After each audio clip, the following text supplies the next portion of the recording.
Welcome to the Mom Owned and Operated podcast, the podcast about moms and for moms, where we have candid conversations about running a business, raising a family, and remembering ourselves.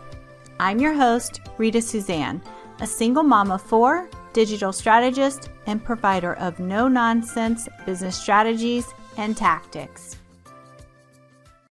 Hi, this is Mom Owned and Operated. I'm Rita Suzanne, and today I have my friend Takema with me, and I'm so grateful that you joined us today, Takema. Please tell us a little bit about you, your family, and your business. Well, thank you so much for having me. Hello, everybody. My name is Takema, and I am a business owner of a company called Changing Trends Behavior Consulting.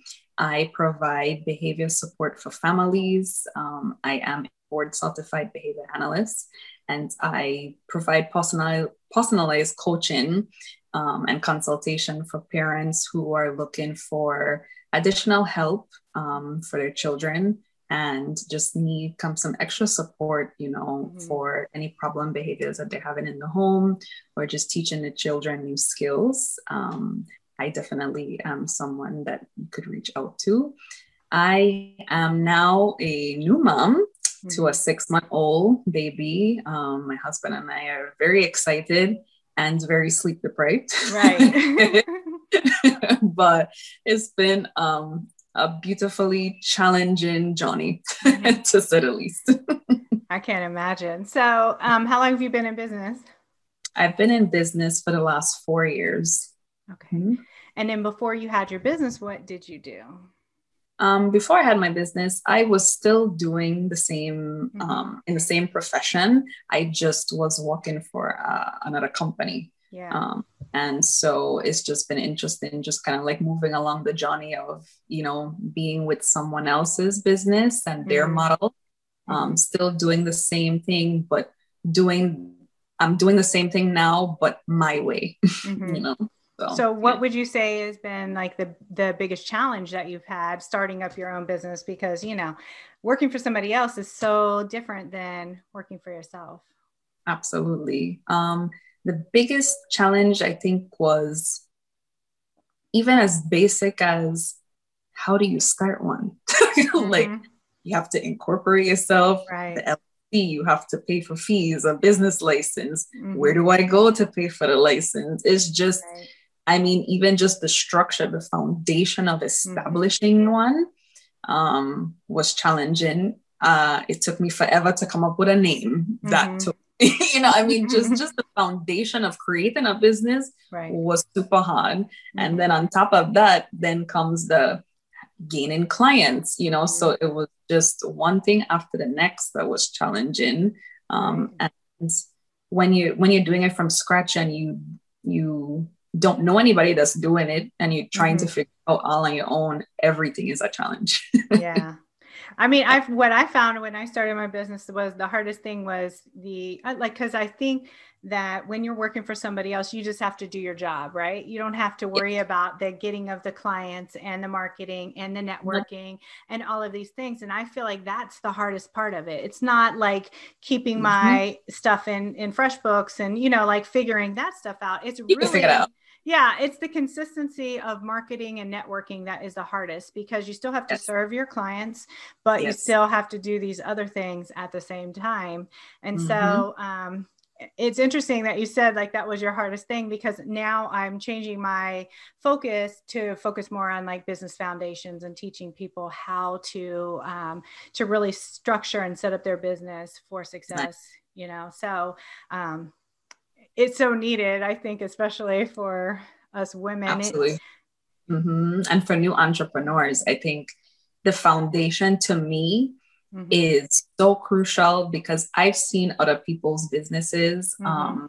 And don't get me wrong, having a business is a lot of work and you don't really want to judge the way other people do stuff. But at the same time, you see how people do stuff and you're like, I would do it different, And you could see sometimes in different companies how the foundation just has cracks. Yeah. And if you don't have a solid flow with systems, you're constantly trying to catch up because you don't have a great process established from the beginning. And to me, I was very like adamant about trying to be as streamlined as possible from the beginning. So I'm trying to figure out what to do at all times, you know, and trying to catch up. And so I think what you're doing is so needed for new entrepreneurs. Absolutely. Well, yeah, I think it's important too, because systems like you said, to do it from the beginning. And a lot of people, they don't do it from the beginning. They wait until things start to get busy. And then it's like this, you know, ball of anxiety that they have to deal with because they're trying to constantly catch up. And so if you set everything up from the beginning, like for success, then I think that that's going to be beneficial in the long term when you start getting all these clients and, you know, and making more money. And it's not hard to set up your systems. You know, it's pretty, but a lot of people, they don't know where to start, you know? Right. And it's also like a trial and error too, right? Because you use certain products or you use certain, you know, apps, you know, and you have to figure out, this doesn't really fit my needs. I need something else. I need, you know, and I mean, you always constantly looking for something that's going to fit you, right? Trying this app. Asking everybody, which project management thing do you use? And then switching. Exactly. Spending a whole day. What software and this, and, you know, so it's also trying to find something that's going to fit what you do and that you like to do stuff. And, you know, so it's a bit challenging in that sense too, but it's so important to do it from the beginning. Yeah. I like that you said that you recognize that there are things that other people do that you don't want to incorporate into your business, because I think a lot of people, what they do is they look at everybody else and they're like, I want to do what they're doing. I want it to be like this. And really what I do is I try to keep like seriously like blinders on and don't even look at anybody else, because I will get distracted and I'm just like, oh, that's a great idea. Boom. And here I go into something else, you know? So I think like you said, like really recognizing what you don't want is really important, and just focusing on what you do want and not looking at everybody else, because it's so easy to see what you think is success, right? And then say, oh, I need to do this, when you don't even know if it's successful for them. You don't really know, you know, and sometimes it might look a lot better than it actually is. And it could be a bit deceiving, you know, at times. And it's hard, especially in the beginning, when you're starting out a business, you look at other people and you're like, I want that, you know, but you have to walk to get to that space. And so they didn't just become what they became overnight either. Right. So it could be really difficult wanting to be there already, you know, but it takes time. It does take time. And I think that's the most important lesson, because, you know, we want to jump in and show everybody like, look, I can do this. I can do it all by myself. But if you're mimicking somebody else, like you're not going to be successful, because it's really not your thing, right? You're mimicking them, and it's going to feel inauthentic, and people aren't going to like that at all. And people could kind of pick up your vibe too, right? You know, and if something is not truly in alignment with what you or who you are, you know, then it's not going to come off as authentic, you know, as you want to be. And there's going to always be like this disconnect, and you're not going to find the clients that you really want to find, because there's just something that's just not right. You know, you're trying to push something that you're not really wanting to do, or who you really are, you know? So I've had this website course thing in my to-do list. I'm going to teach people how to make their own website. It's going to be so great.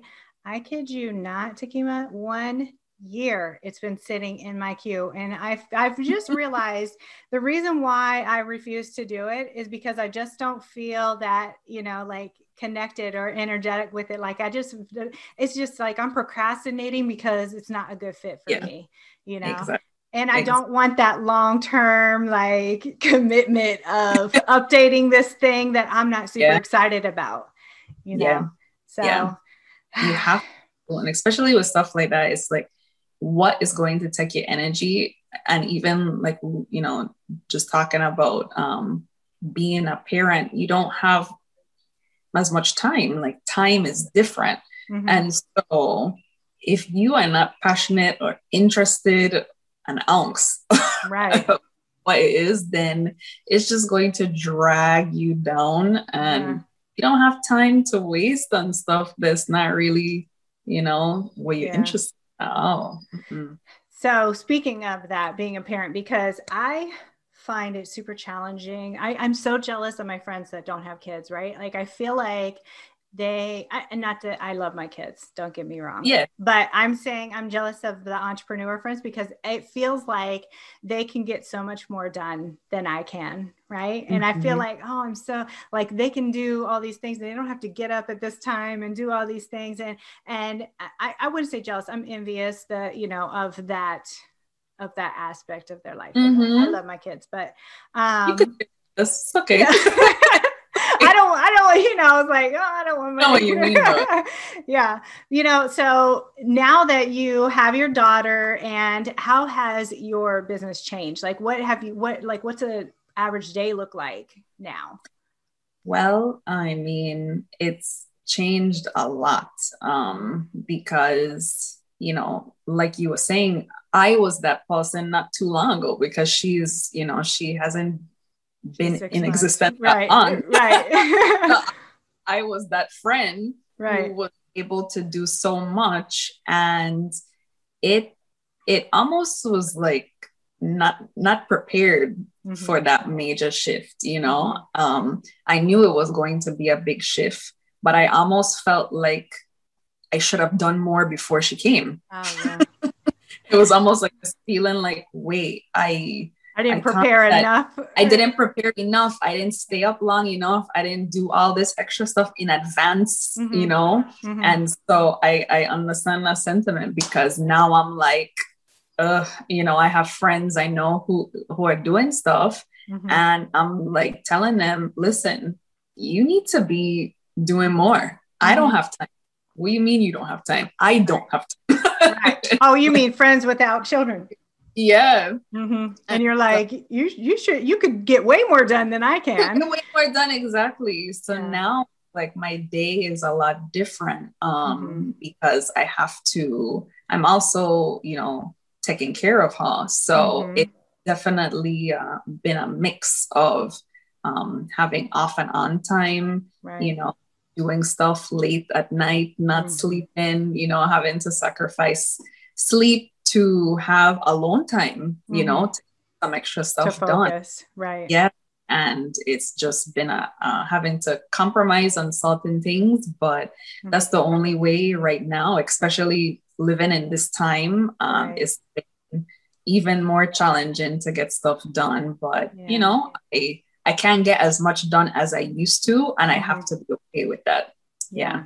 Have you found that sometimes, like when you do those chunks, I mean, because everybody does, like we all do that. Like I'm going to focus for 2 hours on this, and then I'll spend time with my kids, and then I'll come back to it. Do you find that if you put a restriction on your time limit, because some people say that if they restrict themselves to certain time, then they actually feel like they get more done during those restricted times. Personally, I don't, because I get interrupted about 1,000 times by my kids, but I can see why someone would say that they're able to focus more. I think it depends on the day, because the same method is not. It doesn't work consistently. It doesn't work. Yeah. Like, what's the word to use? So I think it depends on the day, and it depends on the task, because I did at one point say, okay, well, I'm going to be a time block person, and this is what I'm going to do. But I find like it's not effective every single time, And so sometimes I would do like a time block, like, okay, this is my time period. I'm just going to get as much stuff done, whatever that is, get it done. In that period, and see at the end, okay, I did a good amount, or okay, I didn't really get that much done. And then other times I'll put like a time limit and say, okay, I have this task. I'm going to try to complete it in 50 minutes or 20 minutes. And then if the timer goes beyond that point, that's okay. but at least I'm trying to clock myself just to see how efficient I could be at doing something, one particular task, and completing that. Yeah, it's a lot. And so the parents that you're working with, are they like are the kids within a certain age range, or do they have special challenges that you're trying to help the parents with? Because that's a factor too. It's a variety. So, I mean, in my career, I have worked with families that do have children with special needs, and also, children that don't have a diagnosis at all. So what I do, behavior analysis definitely is very well known in some communities for being a therapy that's used for individuals have been diagnosed with autism. However, it's not just for that. It's kind of become very well known for that. But, behavior is behavior. People engage in behavior every day, adults, children. So it's applicable to any ages, to any situation. It's not only something for problem behavior. It's something if you want to increase a skill that you don't have, you want to increase, even like what we're talking about, time management, time efficiency, things like that. You can apply behavioral skills and strategies to increase behaviors you want to see or decrease ones that are not, being as useful to you. I work with parents with all ages, and just providing, customized and personalized support based on what the needs are. Yeah, I love that because, a lot of times we think it has to be the negative behavior to fix. But I bought my kids this book that teaches them how to be like an entrepreneur, how to make $1 million from this dollar. Right. And I told them, if you read this book, I'll give you $50, but you have to read it all, you have to explain it to me in depth. Right. Because they're kids, they're going to try to, I read it. No, you didn't. Exactly. But what it did was one of my nieces actually read it, and she didn't finish it. But as she was reading it, she started implementing one of the things. She was like, okay, I'm going to become a dog walker. So she was like mapping everything out. She went out on her first day, got some clients, and made herself $50 in one day, which encouraged the other kids. They're like, oh, wait a minute. They're like, what can I do? And this same one, after we moved, she turned around and started making homemade lip glosses. Right. So she's like, I need to, she wanted to do something else to make money. And so instead of coming and asking me, can I have money? She decided that she was, and I was like, oh my gosh, I just love the entrepreneurial spirit in this one.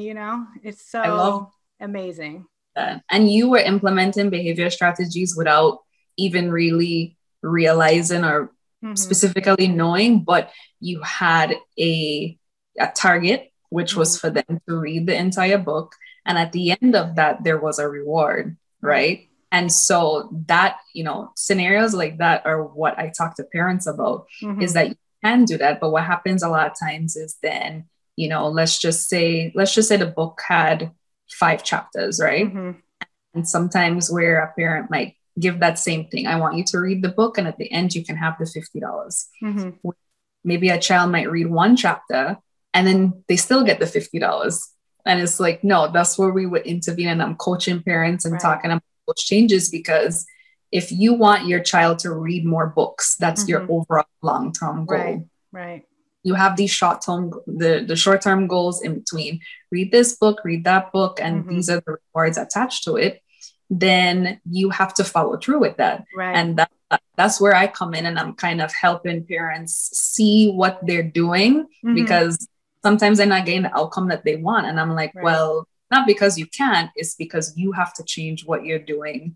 Because if your child can read 1 chapter and get the $50, why would I read the whole book? Why would you? Right. I'm going to do it. Right. And so that's kind of where I'm coming in to help parents see what they need to change, so that they can have their kids do skills that they want them to do, like reading. Reading is a skill increase. That's something you would want to see more of, So, because I'd like to see less video games and more reading. Exactly. And we would come up with a plan for that. Like how many games are they playing on a daily basis? Okay. implementing like a time schedule. They get to play for X amount of time. They get to choose when they get to do it. But if you decide they get to have an hour and a half of video games a day, let's just say, if they choose to do that in the morning time, well, you've already used up your day. That's up to them. Right. And also it also depends on the ages too, you know, because when you have a child 5, it's different to have a child that's 12. Right. When they're 12, they should be a lot more involved in decision making because they're at that age where they're coming into themselves. They're kind of figuring out who they are. So, well, if it was up to my 12-year-old, he'd be playing video games all day. Every day. Exactly. I have time limits on the games. Like I would take away everybody's devices at 8:30, and I don't even let them keep them. And I know every device needs to come in my room, like, because they're so sneaky. Yes. And then in the mornings, you know, non-school days when they have to, or in even school days, they have to do certain things before they can even get their devices. That's great. So I feel like it lays a foundation, but then they go to their dad's house and he just lets them get up and stay up. And I'm like, I feel like the bad guy. Why am I the bad guy all the time? You do. But children need rules, you know, as much as it might feel like, oh my gosh, you know, it's like the structure definitely is great. And it's so necessary. So whatever you're doing is great. And children learn to adapt, right? And they know what they can do with who they could do it with and where they could do it. So I agree. Okay. I think my 12-year-old, he's like, you know, he'll be so excited to go over to his dad's, and like during the summer, they'll stay there for a little while, and he'll say, you know, that he missed me. He wants to come home. And then he's like, I'm so tired, because he stays up all night, you know? And so I think that he does want the structure, but only, you know, a little bit, you know? Yeah. He still wants to try to just do nothing but video games. But, you know, then I'm like, let's go on a bike ride, you know, and I make them. He's like, no, I don't want to. I don't care. Let's go, you know? So you have to, especially this generation is so like crazy that they have so much more access to technology that we did not have. I did not have when I was younger. You know, it didn't exist, you know, social media did not exist. Phones, what is that? You know? Right. Like, I mean, we had him in the wall, like, you know, we had to share with our siblings. Exactly. So you pushing to be outside, that's not something that a lot of kids do naturally now, because they have so much stuff available to them to keep them inside, you know? So that's good.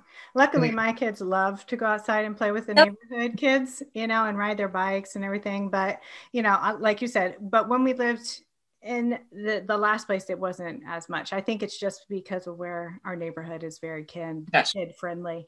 But yeah, I love all of these ideas and strategies, and I'm glad that it's focusing more on positive. I mean, not always, but you know. Yeah, definitely. And you know, sometimes you have to implement stuff where there's like restrictions, or, you know, because something happened, you know, a behavior that maybe that's like an undesired behavior, that maybe that there's something that's paired with it that's maybe not so favorable. But what people have to also remember is that, like, you know, with any behavior, whether it's a positive behavior or a negative one, there's a consequence associated with anything that you do. And in behavior analysis, for us, consequence means what happens after the behavior. Traditionally, when people hear consequence, they think of something really bad. You know, you suffer the consequences, you know. And for us, it's not that. It's just like, okay, the child did this, what happened afterward? And usually what happens after is what we come in and change, so that the behavior itself changes. Right. You know, so similarly, like back to the example of the reading the book, if the child reads one chapter, they get the $50. Or if a child reads the whole book and gets the $50, what happens after is the consequence, and we change that. So versus, you know, where a parent would give the 50 for the one chapter, we would change that and say, no, you could give him 10, instead, because he portion, right, exactly. So we would change something. So, you know, yes, the reading one chapter is undesired, but you can always work on that. slowly. So that's what we do. No, I'm like, you do it all or nothing. You finish Yeah. the job. You could do it. Exactly. You could do that too. And that's another strategy, you know. I just feel like I'm kind of strict, but you know, I just have high expectations for my kids, and you know, I want them to succeed. And I feel like a lot of parents, you know, they are afraid to discipline their kids, or like to, you know, they don't want, it's like, you know, I don't have to abuse them. I'm just, you know, taking stuff away from them, you know. Exactly. And I see it all the time. And I see the struggle, and I see the, oh, I don't want to. And it's just like, because it makes them uncomfortable, I think, like, you know, like the bad guy. I'm the bad guy now. Yeah. Discomfort is necessary. You know, a child we are not meant to be happy and pleased at all times. Right. You know, we are meant to grow and change, and we have to have lessons, and we have to teach them different things, because if not, then the behavior is just going to stay the same. And a lot worse. I've seen some where it just escalates. Really, really. And I tell parents all the time, I said, listen, when they're 5, you might be okay still dealing with that. But that 5-year-old is going to become a 15-year-old. Right. And it's not cute when they're 15. Oh, believe me, I have to nip mine in the butt all the time, because, you know, they're at their preteen and one's a teen age where they try to push the limitations and the boundaries. And I say, you know what, I don't really care, but you're not going to disrespect me. You know, like I'm the one doing all this stuff for you. So I don't care if you get upset. And, you know, but you're not going to disrespect me in the process of you being upset. And, you know, so my kids are pretty, you know, they're kids, but well-mannered. They're good. Yeah. Everybody says they're good. Yeah, that's good. And they're well-mannered, but they're also children where they're pushing boundaries and rules, and children are supposed to do that because they're growing and they're learning. And then us as the adults, our job is to shape, right? So yes, they're going to maybe talk back or like push and question, as they should, you know, but teaching them how to do it respectfully. Yeah. Sure, you could question it. Sure, you could be upset. How do you get upset though? You know, it's okay to not like what I said. How do you tell me that? You know, fine. Without pushing the boundaries or making it work, exactly. You know, you know, so that's really what, you know, I want parents to know, anybody listening to know, like, if you feel like you're struggling, it shouldn't be a struggle, you know, and feeling like it's a struggle, then you might need some help, you know? I think that's a great idea, because, you know, I think that a lot of parents need that push and that confirmation, because I have friends who have kids and I'll say to them, you know, no, you have to do this, you have to do that, or else it's going to get worse, you know, and, you know, have helped them to understand like why they need that assistance. And, you know, so I love everything you're doing. Thank you. So let's get into our last little bit here. And so Mom Owned and Operated is about, you know, raising our families, running a business, but also remembering yourself. And as a new mom, how are you remembering yourself? Like, what are you doing? Or are you? Oh boy. What am I doing to take care of myself? I am remembering that I need to take care of myself, to be honest. It's just, you know, new motherhood has just kind of been going through this, like a fog, like a phase. What just happened to me? Right. You know, and so I'm really kind of paying attention to how I'm feeling. And that in itself is taking care of myself, because, you know, if I feel like I just need a minute, then I say that I need a minute. I'm very intentional about even just like my, you know, in the morning, like when I get up, just doing like my skincare routine and being diligent about that. That makes me feel good. And that's something I've been doing, like trying to have that dedicated little time to myself, just to take care of myself, you know? So just little things like that I've been doing, drinking my tea, which makes me feel good, you know? So I don't get to do self-care for long periods of time, but Right. whatever time I have, I try to really just center myself and just really enjoy what I'm doing for that period of time.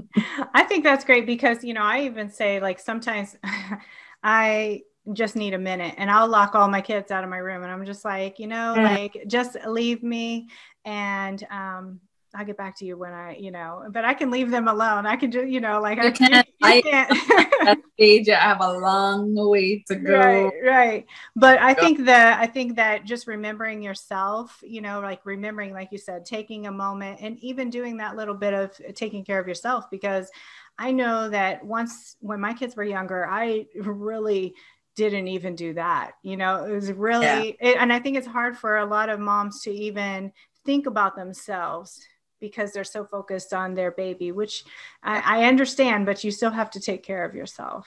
You do. And I recognize that. And I said that even before, you know, I was like, I don't want to lose myself in her, but I am completely in love, you know, but at the same time, I could see just how they could just suck everything out of you. If you let them, right? I could just like, wow. Like, I mean, just as simple as, you know, she's hungry, she's crying. And then I realized I haven't had anything to drink all day. Right. When did I have something to drink? But she's had like 5 bottles already. And I haven't had any, you know, just like when you look at that, it's just like, what did I have a snack? Like, when did I you know, but she's fine and she's fit. Right. But you can do both, right? It's like you can do both, but you just don't even think about yourself at all. You don't. And I'm like, no. So I'm like intentional, like just trying to just simple changes, you know, like when I feed her, I make sure I get a drink at the same time. You know, I'm like doing both at the same time to ensure like I'm also taking care of myself, because I would go hours without drinking. And I'm like, and then why do I have a headache? Why am I, you know? I would have a headache. I feel like, what did I do? But she is taken care of. And I'm like, no, I can't. Like, she is, I have to be somewhat functional. I mean, because if you're not feeling well, then, you know, how can you take care of them at your best? Right. Exactly. So just not losing myself. I mean, you know, you do to a degree, but I don't want to not recognize myself, you know. I'm trying to be very mindful of that, to still recognize who I am and not be somebody completely different. I know, you know, you change as you become a parent, you know, but I don't want to. But that's not just who you, that's not the only identity that you have. You are still you, even though you're a mom at the same time. Absolutely. Yeah, I think it's like, you know, I have one client and I told her she had some pictures of her and her baby. And I said, oh, I used this one with you and the baby, but I just used this one of just you because you are more than just a mom. Then just right. You know, it is a new identity. And I'm grateful for that new identity, you know, but I do want to still remember what I enjoyed, you know, what I like, and not lose that, because she's you don't want to be in the car like singing her songs and not hearing any like current music because you're so involved in the kid music. Exactly. And I'm like watching all these like Nickelodeon shows or something. She's like, I haven't watched a real movie in forever. Exactly. I'm trying to make sure I'm doing for me, you know? Yeah, absolutely. Okay, so where can everybody find you online? Well, if anybody's interested, they could go to my website, which is www.changingtrends.org. And also on Instagram at changingtrends.llc. So those are the 2 places you could find me. And people are free to, on the website, I have an email if anybody wants to send an email or call. And I'll be willing to talk to you and see if I could help. Yay. Thank you so much, Takema, for taking the time and chatting with everybody. You are so welcome. Thank you for having me. And there you have it. I want to encourage you to remember that being a mom who runs her own business is not easy. We all struggle, but just keep moving forward and don't forget to make time for yourself. As moms, we are usually the first thing to go to the bottom of the list. If your business is overwhelming you and you need real solutions, not just some sugar-coated suggestions, apply to work with me at ritasuzanne.com/apply.